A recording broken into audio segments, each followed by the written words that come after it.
Hey everyone, I'm excited for you to meet Andi Orzehoski. She is with a company you may not have heard of, but you have probably used a lot of their products, might be using one of them right now. Andy, welcome to the podcast.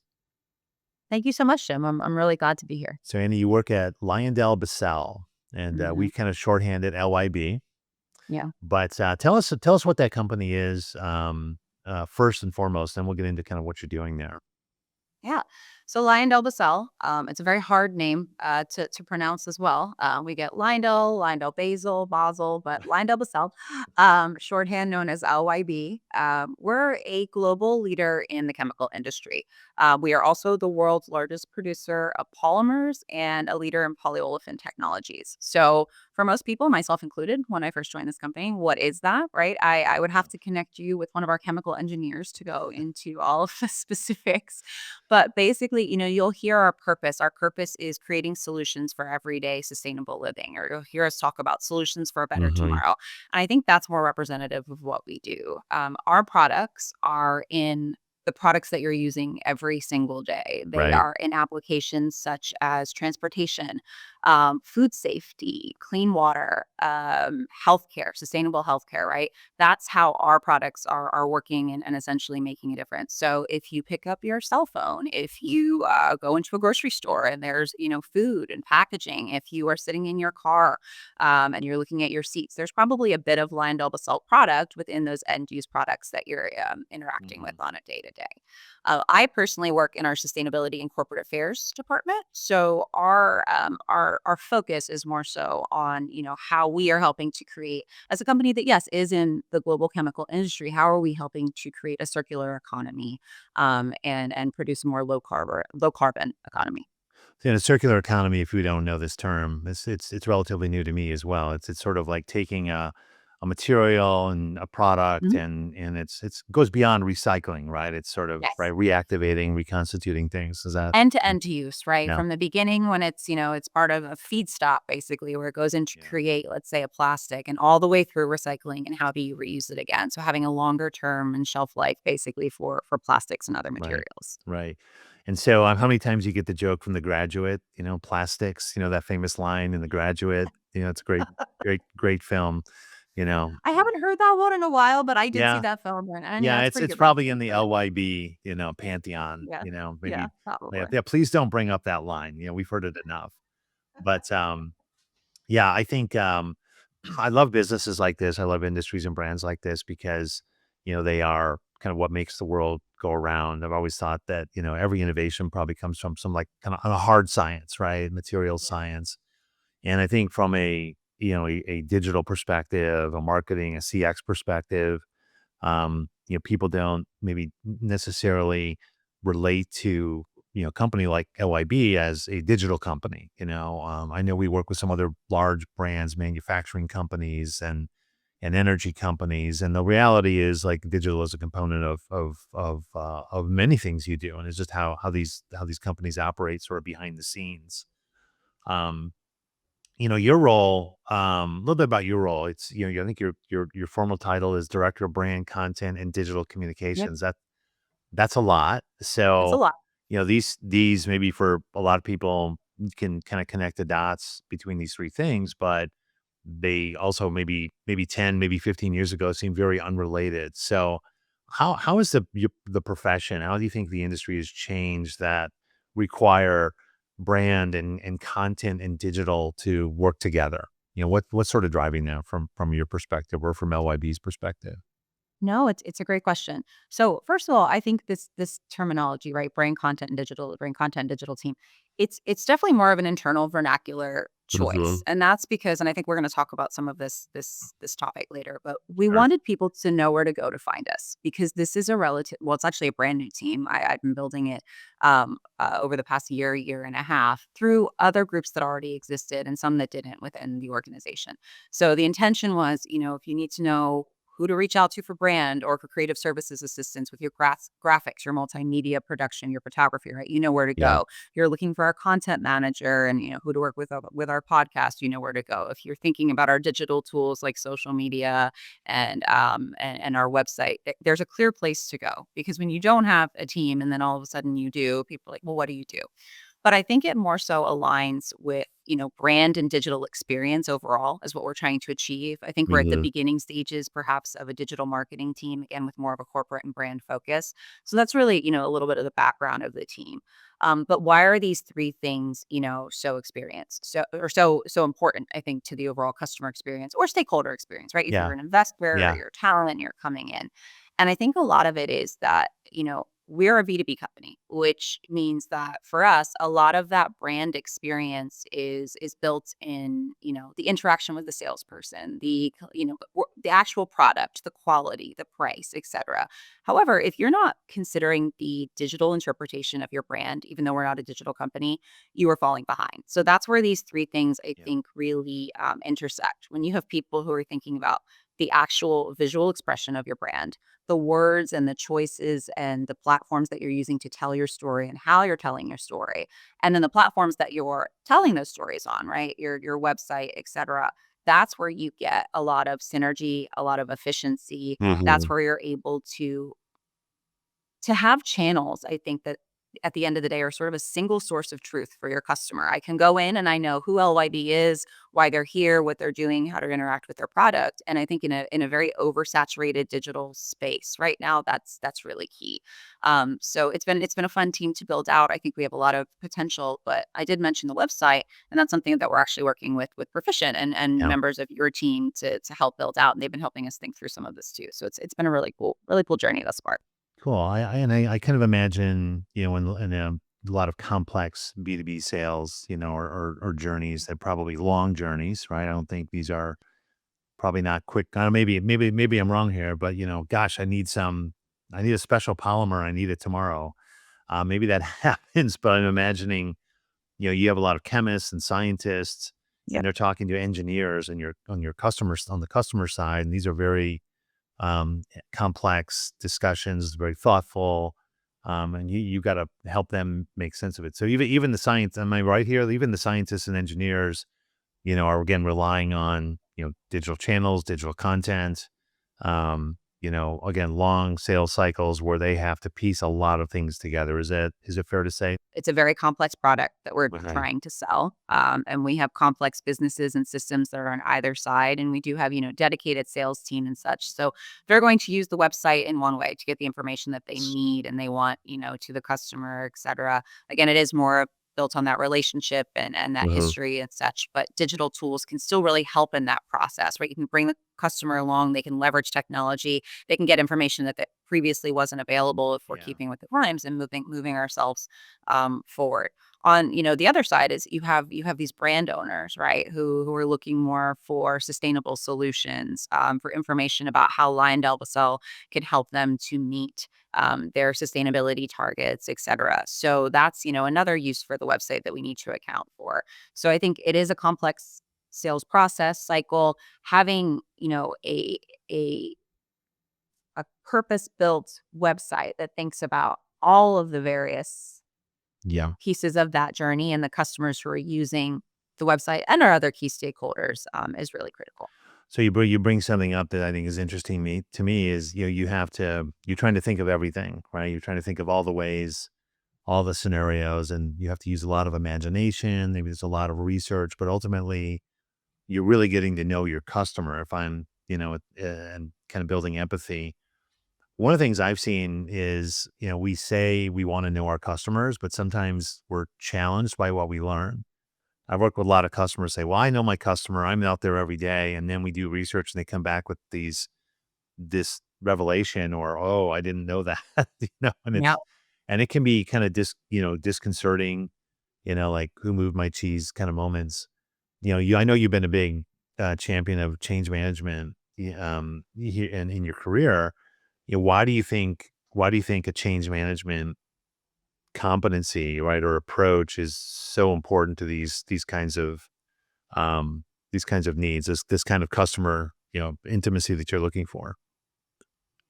So I think you bring up, a really good point about when you open the can of worms, so to speak, right? Yeah. You've opened this can of worms and you think you're going to find earthworms and then you find some sort of other worm instead and it's Snakes. scary Yeah. and it's destructive. You fight snakes.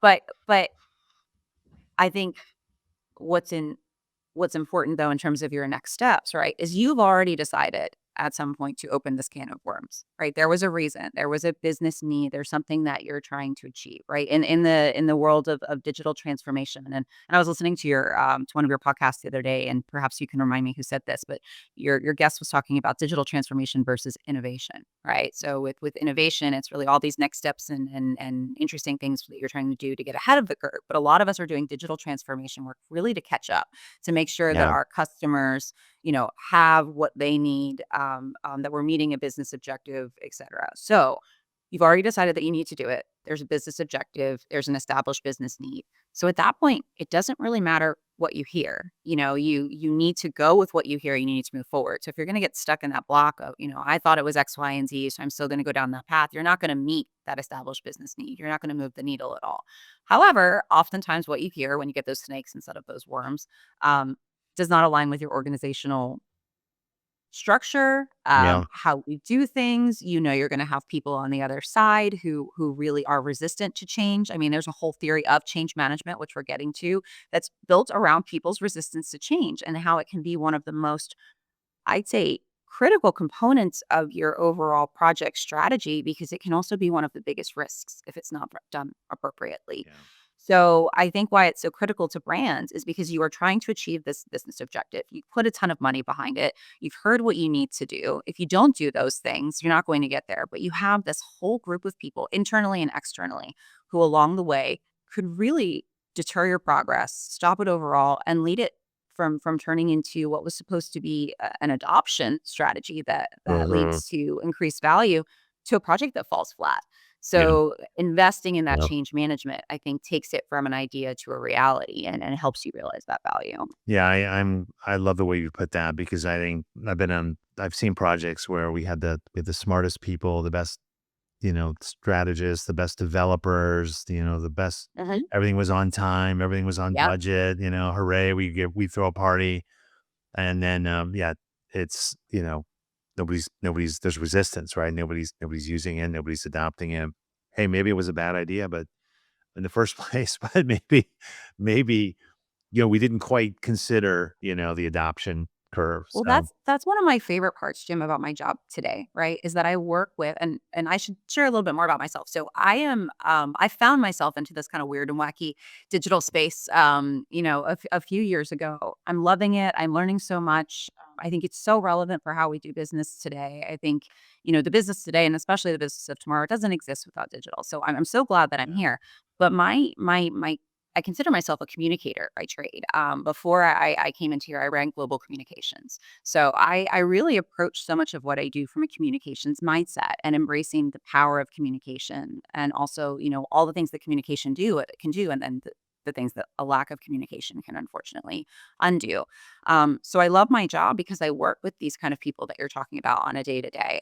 In proficient, within my three teams that I run, brand, content, and digital, and they're experts in what they do. They care so much about the quality, of what they're pulling together, and the end deliverable, but they're very deliverable focused. And one of my big Mhm. coaching moments, and I think also coming from that communications background, is it's so great that you've done all of this, but if you haven't truly communicated the with them, right, the what's in it for me, Yeah. to other individuals that you're trying to get on board with your Yeah. project, it could be for naught. So Sure. if you haven't communicated the why, if you haven't made sure that they're on board, which is obviously all part of change management, again, you risk it falling flat. You risk all of this work being for nothing. It being, I think, more of an outcome or an output rather than an outcome. We talk Oh, about that a lot at yeah. Yeah. my uh, my organization, is transferring from output work to outcome work. What's really driving the needle? That So, is great. I recently discovered that phrase myself. It's a mhm. great line, Yeah, let's go yeah, from outputs to outcomes because, yeah. it changes the mindset. You mentioned what's in it for me again, like that's a great advice for anyone, right? Like I said, this is the greatest code no one will ever see, Hmm. but yeah, why does it matter? How does it help anyone else? So besides, the sort of again, changing the mindset from output to outcome or understanding even your internal customers and stakeholders just in your everyday work by addressing their what's in it for me questions, what are some other sort of I would call change management must-haves that you go to? Yeah. So I would we talked about this a little bit before, but really understanding your business need at the end of the day, right? It's overarching. It's probably part of Mhm. why you're doing the project that you're doing. But what does your business need, and what is the value that you're trying to achieve? Just rooting yourself in that at the end of the day, because all of these change management activities are going to root up to you achieving that need and achieving that value at the end of the day. I also noted about organizational design, right?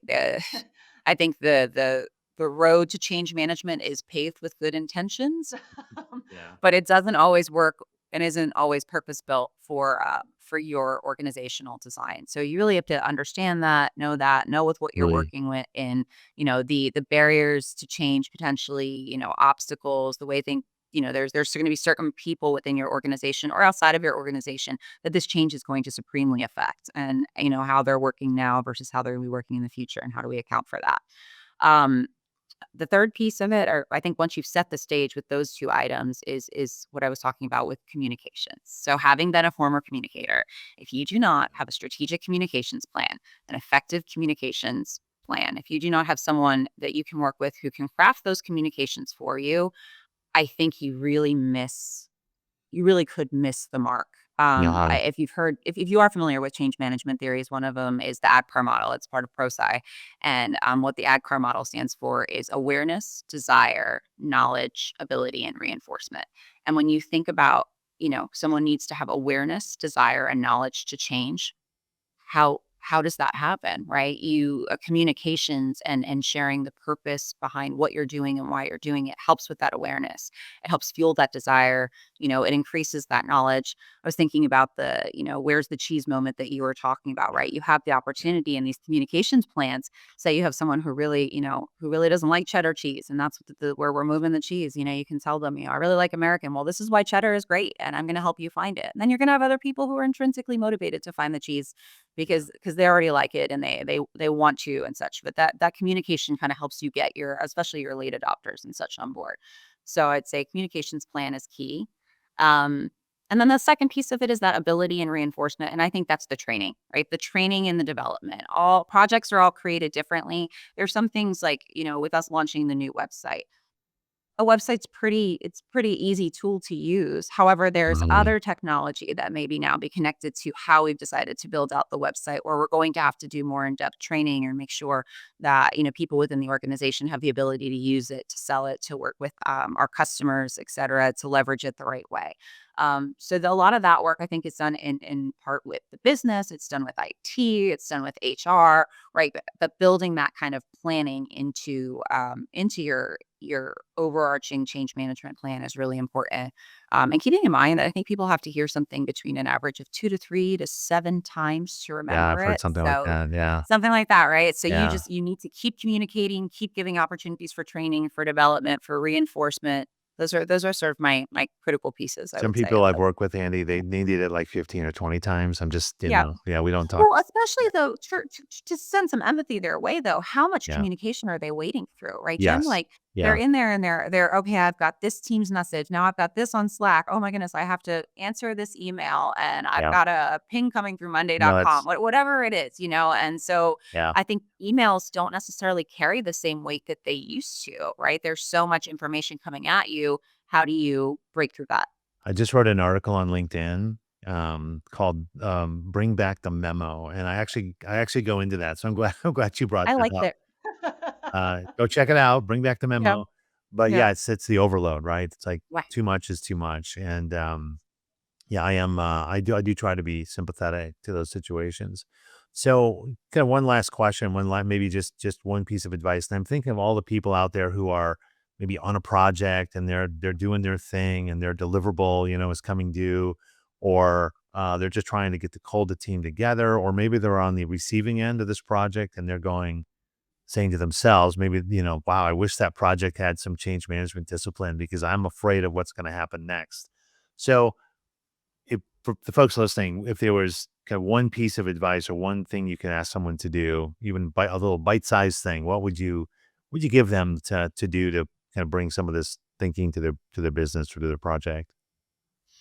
So can I give two bite-sized Sure. things, or maybe one big thing and one bite-size? So Okay. my bite-size, the easiest thing to do when you're thinking about change management is to, if you don't have it, to find a resource to help you with it, whether that's through an outside consultant, or having conversations about how to build change management capabilities into your own Mm, pieces of the business. I know that some businesses do have change management teams, but yeah. I think it's hard to sometimes weave them into kind of these more complicated business models. So that's my nugget there in terms of, if you can't do it, pay someone to do it, invest in doing it to do it right. But the second piece that I think that, aside from reading about change management and stuff, that people can really lean into, which is so simple, but perhaps not something we're accustomed to do on the day to day, is think about human psychology. At the end of the day, with change management, human psychology is what drives successful adoption. And it's, again, it's overly simple, but it's true. Who needs to know this? I wish I could tell my younger self this. Go into every project. Who needs to know this? Why and how? Every communication or something I'm thinking about sending, a meeting I'm setting up. Who needs to know this? Why and how? There's so much that you can already start to do. Yes, there's a lot of change and pieces that are going to evolve and kind of come through along the way. But if you start thinking about who needs to know this, why and how, you can facilitate adoption, because what you're doing is you're including people into the conversation. And what are you doing? We're social creatures. We don't like rejection. We don't like being left out. If you reject, if you leave people out, they don't feel happy. And guess what? They can be your biggest barriers to adoption. So bring them along the ride with some barriers, right? We don't want too many cooks in the kitchen, but just making Yeah. sure that there's awareness, that you're having those conversations, and that you brought in the people that needs to be at the table. I think that's my key I think takeaway.